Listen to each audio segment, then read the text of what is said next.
দৈনিক রেবেল, আমি সায়নী। আবারও চলে এসেছি একটা নতুন পর্ব নিয়ে। আজকের পর্বে আপনাদের জন্য রয়েছে বাংলা ফুটবলের সমস্ত আপডেটস, সেগুলো আপনাদেরকে জানাবো। তার আগে দেখে নিই আজকের হেডলাইন্স ফুটবল এক নজরে।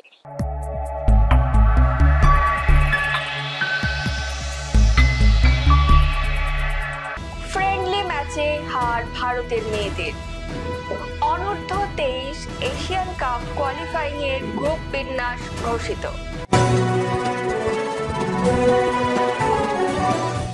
চলে আসে এবার বিস্তারিত খবরে। ফিফা ফ্রেন্ডলি ম্যাচে হার ভারতের মেয়েদের। শুক্রবার বেঙ্গালুরুতে তারা উজবেকিস্তান দলের বিরুদ্ধে 0-1 গোলে হেরে গেল। আগামী মঙ্গলবার ভারত পরের ফ্রেন্ডলি ম্যাচ খেলবে। Obviously, Crispin Chhetri will have a lot to look forward to when he goes back to that drawing board. And that's a quick look at the highlights here.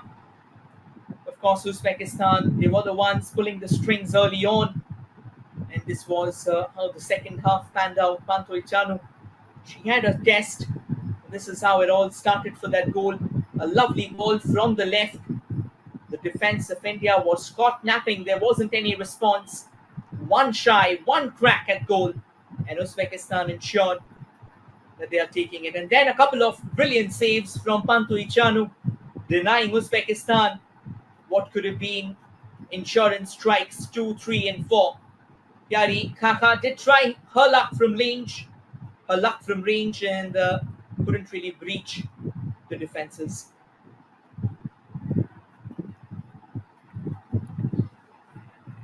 From the free kick, had decent opportunities. Karikic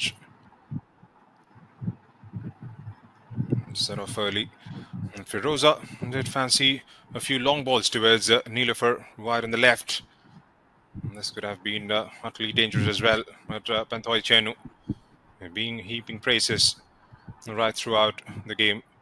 And she's been that good. Had it not been for her, that scoreline could have been telling a completely different story. And this was a shot just before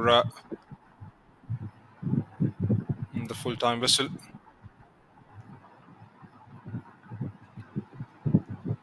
আগামী বছর অনুষ্ঠিত হতে চলা অনূর্ধ্ব 23 Asian কাপের যোগ্যতা পর্বের খেলার গ্রুপ বিন্যাস ঘোষিত হলো।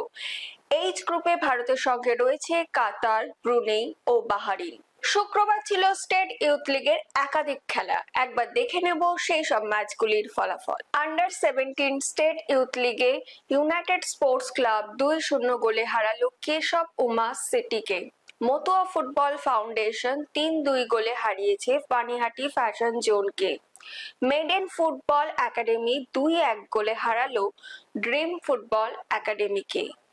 এসকেএম একাডেমি 2-1 গোলে হারালো জ্যোতির্ময় ফুটবল একাডেমিকে। ফিরে আসছে একটা ছোট্ট বিরতি নিয়ে, আপনারা আমাদের সঙ্গে থাকুন।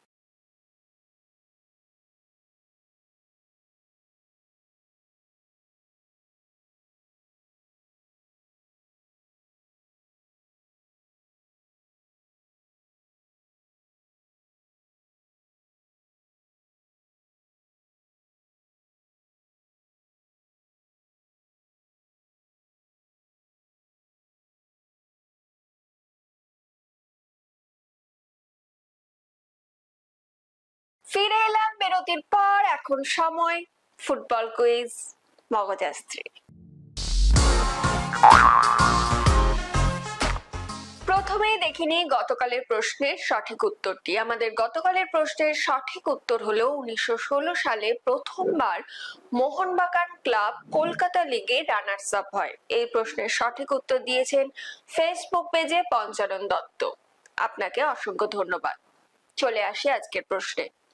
1972 সালে কলকাতা লিগে ইস্টবেঙ্গল ক্লাব চ্যাম্পিয়ন হয়েছিল একটিও গোল না হজম করে। প্রশ্ন হলো সে বছর ইস্টবেঙ্গলের গোল রক্ষার দায়িত্বে কে ছিলেন? উত্তরটা যদি আপনাদের জানা থাকে আপনারা একদমই দেরি করবেন না, লিখে ফেলবেন কমেন্টের মাধ্যমে। আজকের ভিডিওটি যদি আপনাদের ভালো লেগে থাকে তাহলে কিন্তু অনেক অনেক শেয়ার করুন এবং আমাদের ফেসবুক পেজটিকে ফলো করে দিন। বাংলা ফুটবলের এরকম আরো খবর জানার জন্য আমাদের ইউটিউব চ্যানেলটিকে সাবস্ক্রাইব করে বেল আইকনটি প্রেস করে দিন। আজকের মতো তাহলে আমি এখানেই বিদায় নিচ্ছি। আবার আপনাদের সঙ্গে দেখা হবে আগামীকাল একটা নতুন পর্ব নিয়ে। শুভরাত্রি।